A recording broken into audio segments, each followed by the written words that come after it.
बीड जिल्ह्यातील प्राध्यापक मुटकुळे सर आज आपल्या ऑफिसला भेट देण्यासाठी आलेले आहे. तसं त्यांच्या मुलाची आपल्याकडेच नोंदणी होती. मुलाचं लग्न झालेलं आहे.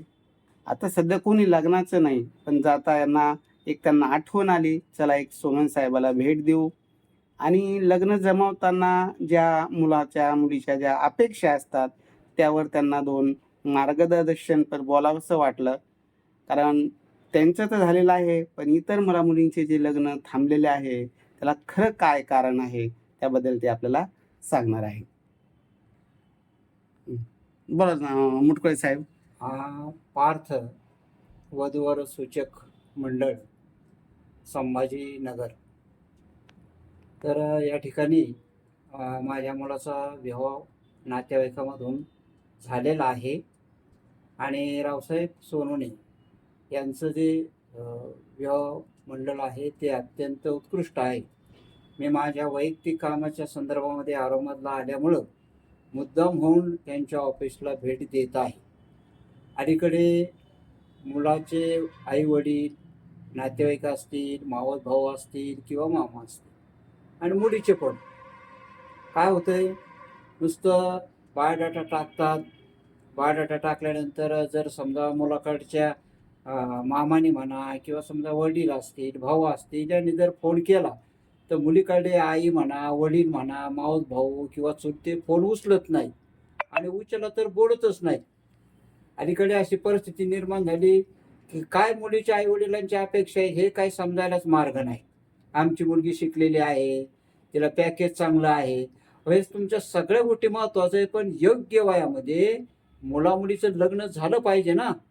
तुमची अपेक्षा आहे हे मला मान्य आहे, परंतु कुठल्याही परिस्थितीनुसार त्यांनी अनेक मेळावे घेतले. त्यांचं काम अत्यंत उत्कृष्ट आहे, पण मी सांगतो, बघतो, करतो असं नुसतं अलीकडे मुलीचे आईवडील नुसत्या थापा मारते. विशेष म्हणजे मग त्यांना मुलीचं लग्न करायचं का नाही हेच काय कळायला मार्ग नाही ना हो. आणि मुलाचे पण आणि मुलाची बी तीच परिस्थिती निर्माण झाली. मुलीचे आई वडील म्हणा किंवा नातेवाईक म्हणा काय म्हणते, गाडी पाहिजे, बंगला पाहिजे, 2 व्हीलर पाहिजे, 4 व्हीलर पाहिजे, शेती पाहिजे.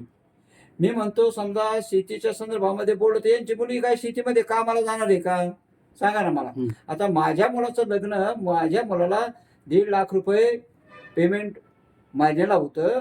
मुलाचं लग्न माझ्या नात्याच्या संबंधामधून झालेलं आहे. मुलगी अत्यंत उत्कृष्ट आहे, सुंदर आहे, व्यवस्थित घरकाम करते, तिला नोकरी होती.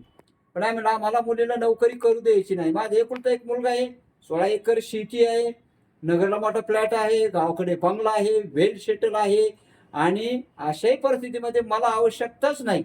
मला काय कुठं मुलाच्या शेतीच्या संदर्भात दुरी टाकायची का, मुलाचं कुठं मला त्याला फ्लॅट वाटून द्यायचं आहे का, गावाकडचा काय बंगला त्याला द्यायचा आहे, अशातला कुठलाही भाग नाही. माझा सांगण्याचा भाग म्हणजे अजिबात मुलीकडचे आई असेल, वडील, नातेवाईक, मामा, मावस भाऊ हे मुळीच ऐकत नाहीत. नुसतं आपला बायोडाटा टाकतात. अहो मुलींचे वय तुम्हाला सांगतो 4-4 वर्ष, 6-6 वर्ष मुलीचे बायोडाटा येतं. काय सांगायचं, त्याच मुलीचा बायोडाटा आहे.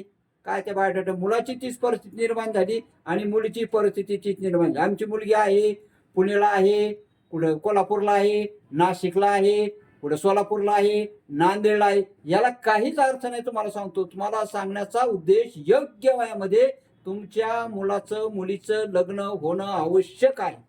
महत्वाची बाब आहे. सोनवणे साहेबांचं काम अत्यंत उत्कृष्ट काम आहे साहेब. तुम्हाला तर काय सांगायचं.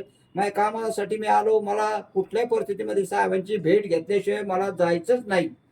आणि मी आल्यानंतर त्यांची आवर्जून भेट घेतो, अर्धा तास त्यांचाही घेतो, ते पण मला अर्धा तास देतात. पण माझी एक नम्र विनंती आहे मुलीच्या आईवडिलांना, तुम्हाला खरंच मुलीचं लग्न करायचं का नाही हा महत्वाचा विषय आहे ना. नुसतं आपला बायोडाटा टाकी चालतात, याला काही अर्थ नाही. मी शेतीमध्ये काम करतो, आता ज्वारीला पाणी देतो, आता काय कांद्याला पाणी देतो, आता काय हरभरा काढतो, आता काय गहू कापायला आलाय. याला काही अर्थ नाही. तुमच्या मुलाचं लग्न करायचं नसेल तर विनाकारण बायोडाटा अजिबात टाकू नका. तुम्हाला मी सांगतो, स्पष्टपणे सांगणारा माणूस आहे. माझ्या मुलाचं लग्न झालं, व्यवस्थित झालं एकदम, तरी मी या साहेबांच्या ऑफिसला भेट देण्यासाठी आलेलो आहे. ऑफिस चांगले, माणसं चांगले, हे सगळ्यात महत्वाचा विषय साहेब. विनाकारण एवढं काय त्याचा उपयोग होत नाही, एवढं मी तुम्हाला हात जोडून विनंतीने तुम्हाला मी सांगतो की खरं तुम्ही तुमच्या मुलाचं लग्न करा, मुलीचं लग्न करा. तुमच्या परिसरामध्ये, तुमच्या भागामध्ये, तुमच्या तालुक्यात लांबच आहे, आम्हाला दूरच वाटतं, हे तुमच्या कुठल्याही प्रकारचे कारण काही उपयोगाचे नाहीत.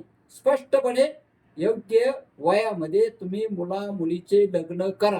आमची मुलगी शिकली. अहो तुमची मुलगी शिकली, नोकरीला लागली, चांगली गोष्ट आहे ना मी म्हणतो. पण काही कुटुंब म्हणत नाही आम्हाला नाही मुलीला नोकरी करून द्यायची. नाही करून द्यायची तर नका देऊ ना. कशाला तुम्ही त्यांना आग्रह करता? काय गरज आली तुम्हाला त्यांचा आग्रह करण्याची?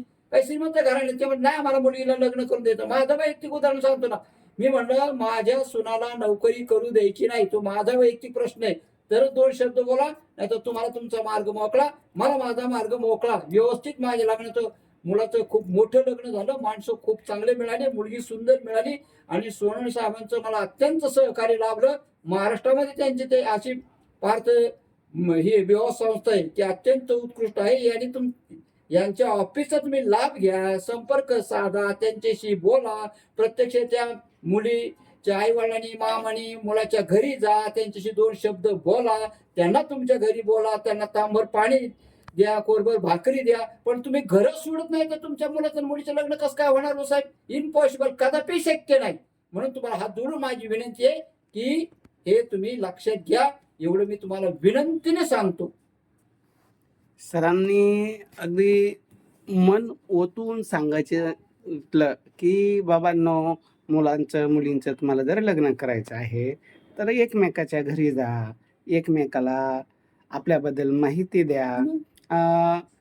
फोटो येतो, बायोडाटा येतो, मुलीवाले असू की मुलावाले असे सांगतो म्हणतात पण सांगत काहीच नाही. मग जर सांगितलंच नाही तर समोरच्याला काय कळणार आहे? हं? तो बिचारा आशेवर वाट पाहतो, आज फोन येईन, मग रवरव तरी कसा फोन करावा?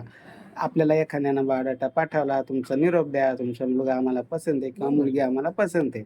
तर मग समोरच्या व्यक्तीचं पण तेवढं काम आहे की बाबा ठीक आहे, पत्रिका जुळत नाही किंवा मुलगा नाही म्हणतो, कशात तरी दुसरं काहीतरी कारण सांगून नकारसुद्धा अगदी प्रेमानं देता आला पाहिजे. मग असं जर प्रेमानं केलं तर समजा रिलेशन जुळतात. जरी आपले जमले नाही, तर आपण एकमेकाच्या नातेवाईकाला सांगतो, "हो, मुलगा चांगला होता, मुलगी चांगली होती, पण आमची पत्रिका जुळली नाही." असं एकमेकाला सहकार्य करा. लग्न जमण्यासाठी एकमेकाला सहकार्याची खूप गरज आहे आणि ही काळाची गरज आहे. सरांचं आमचं तसं काही रिलेशन आहे, पण त्यांनी नोंदणी केली, त्यांना सहकार्य आम्ही केलं म्हणून त्यांना आमची आठवण येते. इथं आल्याच्यानंतर त्या येतात, चहा-पाणी घेतो आम्ही, गप्पा मारतो आणि जातात. आणि वेल सेटल फॅमिलीमधले हे मुटकुळे सर आहे. आर्थिक स्थिती त्यांची खूप चांगली होती. पण ज्यावेळेस त्यांनी मुलींचेवाले आम्हाला सातबारा दाखवता, अक्षरशः त्यांच्या खिशामध्ये सातबाऱ्याच्या ते राहायचं, पंचच राहायचं. सातबारा आहे ते सगळं डिटेल, मुलाची पेमेंट स्लिप सगळं असं ज्या वेळेस हे मेळाव्याला आलं इतके ते होते परफेक्ट पेमेंट स्लिप, सातबारा सगळं घेऊन यायचे. तर शंका नको, मनात शंका धरण्यापेक्षा हा माझ्याकडे आरसा आहे बघून घ्या. आणि झालं त्यांच्या मुलाचं झालं, व्यवस्थित भेटली, सून चांगली भेटली, चांगली फॅमिली भेटली. अशीच प्रत्येकाला भेटावी म्हणून त्यांची ती तळमळ आहे. आणि आंतरिक ज्यावेळेस माणूस बोलतो तर कधी-कधी रागात बोलतो. बोलण्याच्या बाबतीत काय कोणी नाराज होऊ नका. कदाचित ते कोणाला असं उद्देशून नाही, पण त्यांना एकच भावना आहे की सगळ्यांनी वेळेवर लग्न करावं. आणि माझीसुद्धा इच्छा आहे की योग्य वयात, योग्य वेळी मुला-मुलीचे लग्न झाले पाहिजे. बाकीचे पुढचे जे प्लॅन असतात ते सुद्धा योग्य वयात झाले पाहिजे. जेणेकरून आजोबा-आजीचं जे सुख आनंद घ्यायचा असतो ते त्यांना बी मिळतो. आणि अशा पद्धतीनं पार्थ मराठा वधूवर सूचक केंद्र आहे. नाशिकला आपली 5 तारखेला शाखा चालू होती. पुण्यामध्ये शाखा आहे. छत्रपती संभाजीनगरला आहे. मराठा समाजासाठी स्पेशल आहे आणि फक्त शहाण्णव कोळी मराठा पाटील, देशमुख मराठा पाटील, उच्च शिक्षित मराठा मुला-मुलींसाठी आहे. माझा हा संपर्क नंबर आहे 9403 41 40 87. बरोबर.